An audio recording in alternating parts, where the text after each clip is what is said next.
বন্ধুরা দেখুন তো পাকা আমের এই বল ভাজিটা খেয়েছেন কি না। পাকা আমের এই সিজনে একবার হলেও এই বল ভাজিটা খেয়ে দেখবেন।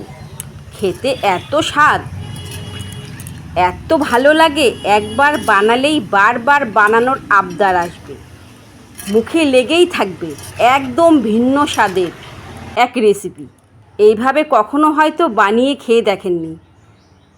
একবার খেলেই সবাই পুরো অবাক হয়ে যাবে, সব ধরনের স্বাদকেই হার মানাবে।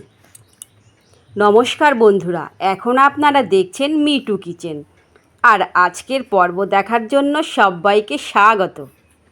আজকের এই রেসিপির জন্য আমাদের লাগছে দুটো পাকা মিষ্টি আম। এটাকে ধুয়ে আমি ছুলে কেটে পেস্ট করে নিয়েছি।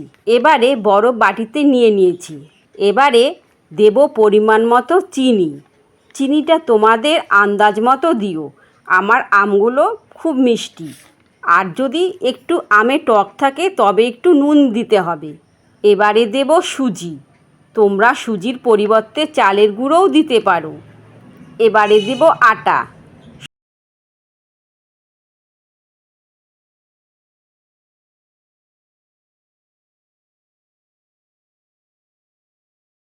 সব কিছু একসঙ্গে মিশিয়ে মেখে নিতে হবে।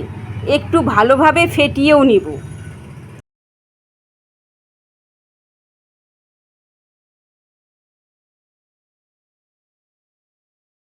এবারে রেস্টে রেখে দেব 15 মিনিট। এখন দেখো অনেকটা গাঢ় হয়ে এসেছে।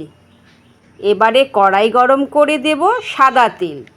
তেলটা একটু বেশি পরিমাণে দিতে হবে। ভালো করে তেলটা গরম করে নিতে হবে। এবারে একে একে আমের বলগুলো তেলের মধ্যে দিয়ে দেব।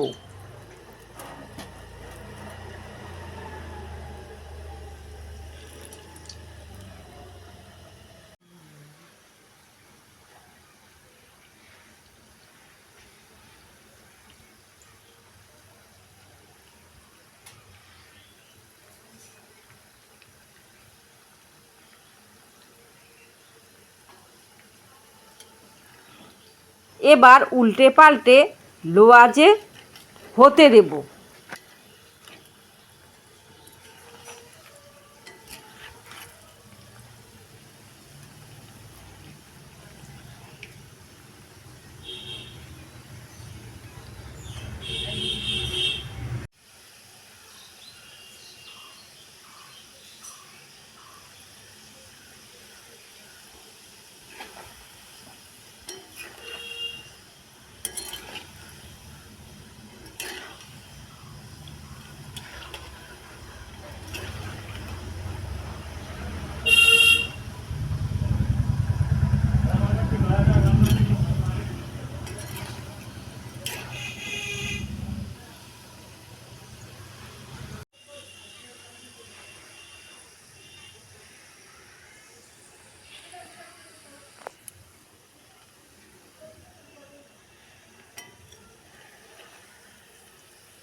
এখন মনে হচ্ছে লালমোহন মিষ্টি।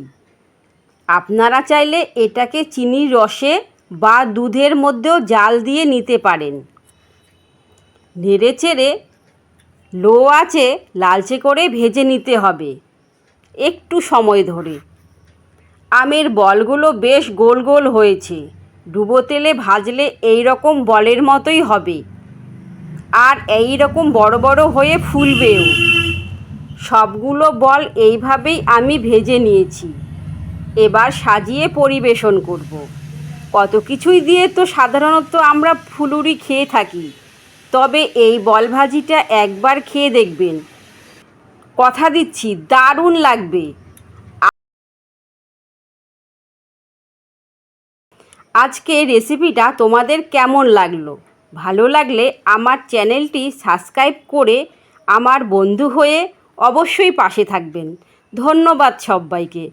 সবাই ভালো থাকবেন, সুস্থ থাকবেন।